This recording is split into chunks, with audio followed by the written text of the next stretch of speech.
2020, Italian police seized around 84 million Captagon pills coming from the Syrian port of Latakia. The pills were worth over $1 billion, and it was one of the biggest amphetamine busts ever. It's perhaps a watershed moment in the understanding of the scale of the drug production market in Syria. The story was widely misreported at first, with outlets stating the pills were produced by ISIS. Evidence later disproved this, and in fact showed links to the Syrian president Bashar Al-Assad's regime. This misunderstanding and lack of reporting creates a veil of ambiguities hiding one of the biggest drug industries in the world. So, what is Captagon? Captagon was initially created in Germany as a milder amphetamine alternative used to treat hyperkinetic children, those with ADHD mainly. However, it was banned in the US as it was too addictive in 1981, and most other countries followed suit in 1986, seeing the end of Captagon's legal production. Decades later, Captagon has found a new market in the Middle East, with two vastly different customers, militants and clubbers. Captagon is often referred to as the poor man's cocaine, and is a widely used stimulant in the Middle East. It's a highly addictive substance, commonly used recreationally in the Gulf region, in particular Saudi Arabia, by the affluent youth. Captagon is called Abu Hilalain, meaning the father of two half moons, due to the two C's for Captagon on each pill. The pill price fluctuates, but is reportedly around $20 to $25 per pill in Saudi Arabia. One raver told The Economist, "With one pill, we can dance all weekend."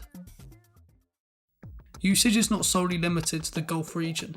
Syria and Lebanon are the two main states which produce and traffic Captagon. They have also significant levels of Captagon usage. Some individuals believe this is a result of the devastation caused by the Syrian civil war, meaning citizens have been pushed to drug use as a form of escapism. A similar assumption could be made about the economic devastation in Lebanon, as there's a link between drug usage and poverty. A social worker in Syria stated, "Young men who haven't been killed, exiled or jailed are addicts."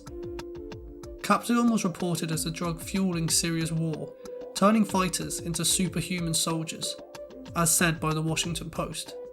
The vast majority of reportage focused on ISIS, as the idea of this already terrifying group being turned into mindless zombie-like killers was bound to receive lots of attention.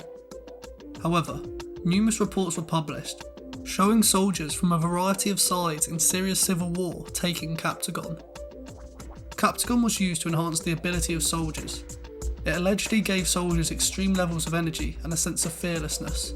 It was reportedly used by ISIS troops, the Free Syrian Army and al-Nusra troops. In fact, one researcher on the ground in Syria in 2015 stated at one point in time all sides have been involved with the usage of Captagon. He went on to state, "It gives people a euphoric feeling that they can take on the world. It suppresses appetite and gives you a very long burst of energy, something like 18 to 24 hours.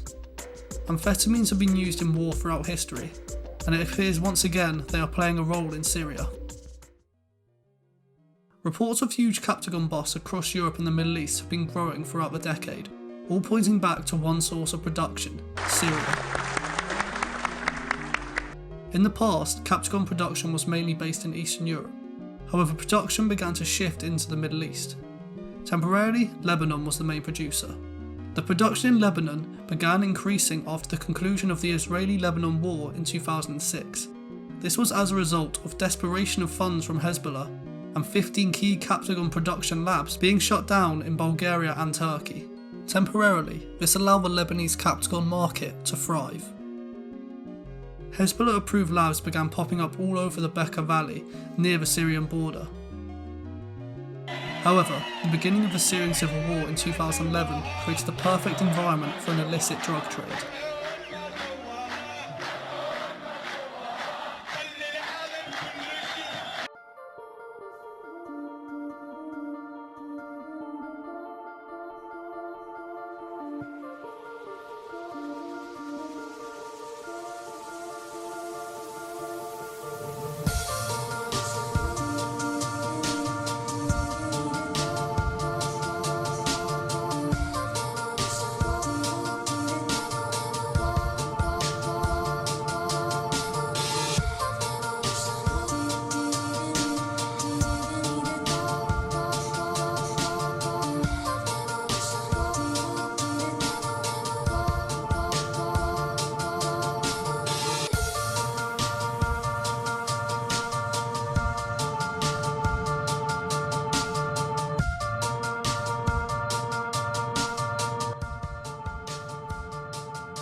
Captagon market is huge.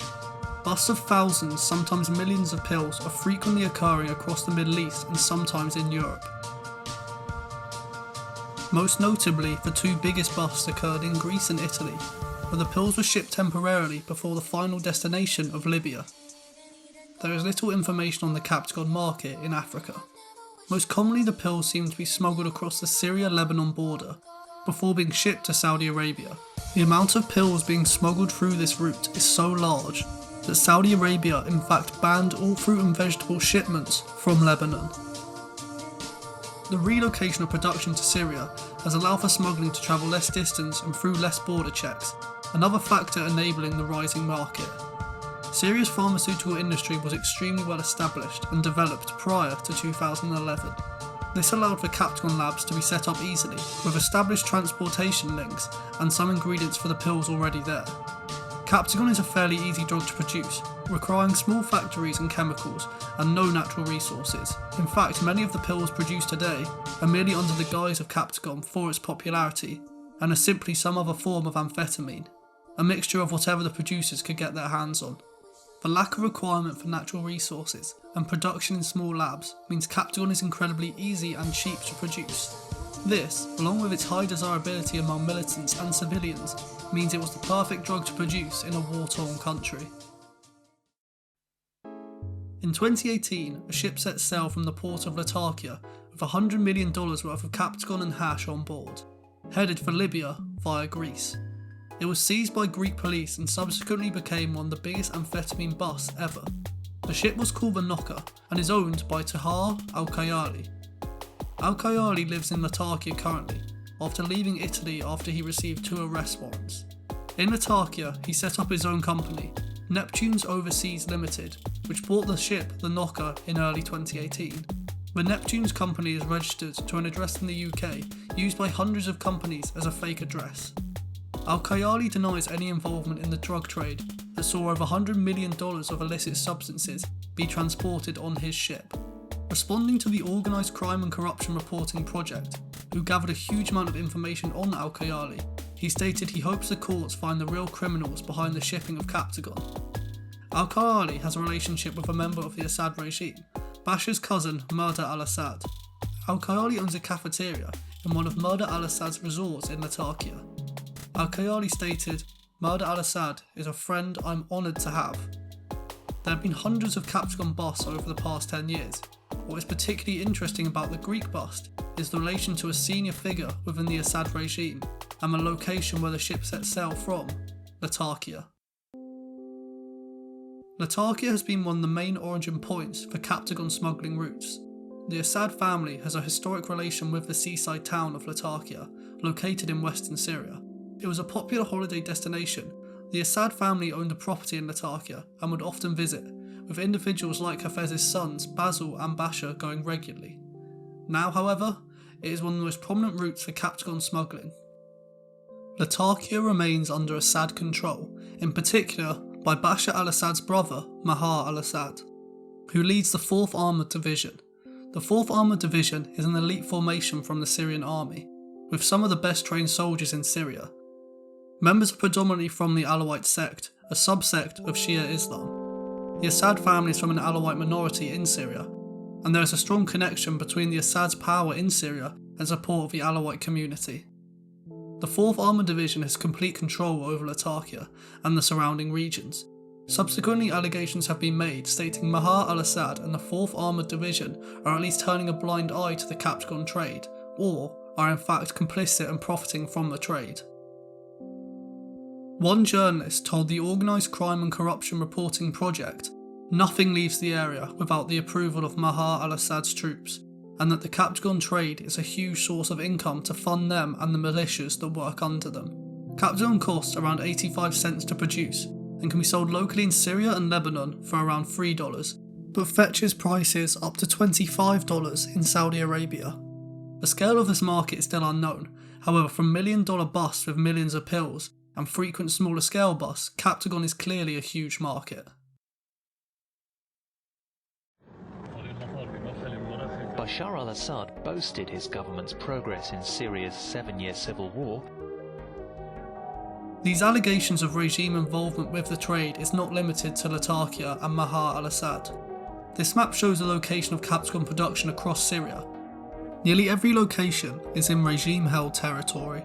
A source speaking to the Organised Crime and Corruption Reporting Project stated in order for the Captagon trade to run smoothly, there must be agents of exporters, custom clearance and shipping offices to falsify documents.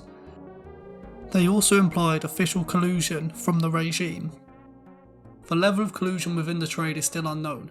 A fog of ambiguity and misinformation clouds the Captagon trade. One fact is known for certain though, but it's continually growing and bringing in billions of dollars for those who run it. In all honesty, there is a depth of information and data surrounding Captagon production in Syria.